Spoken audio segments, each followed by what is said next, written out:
الترخيص الذي يعني تم التقدم بطلبه منذ وقت. والفريق الوطني كما قلت شيء مؤسف اليوم أن مجموعة من اللاعبين اشتغلوا رياضيا لمدة سنوات حتى يكونوا أولا في الفريق الوطني، ومؤسف جدا أنهم استعدوا لهذه التظاهرة خلال أشهر واستعدوا لها على جميع الجوانب بإجراء المباريات الودية الضرورية.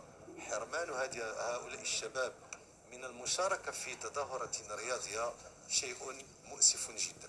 اليوم جميعا بحضور رئيس الفيفا الرئيس موتسيبي على أن الفريق الوطني يعني استعد كما قلت من قبل وفق ما تقتضيه المشاركة في المنافسة من جهة، ووفق ما تقتضيه متطلبات الدفاع عن اللقب اللي حرز عليه الفريق الوطني لدورتين. كل هذه الاستعدادات توجت اليوم بالمجيء إلى المطار للتوجه إلى قسطنطينة قصد المشاركة في الشان.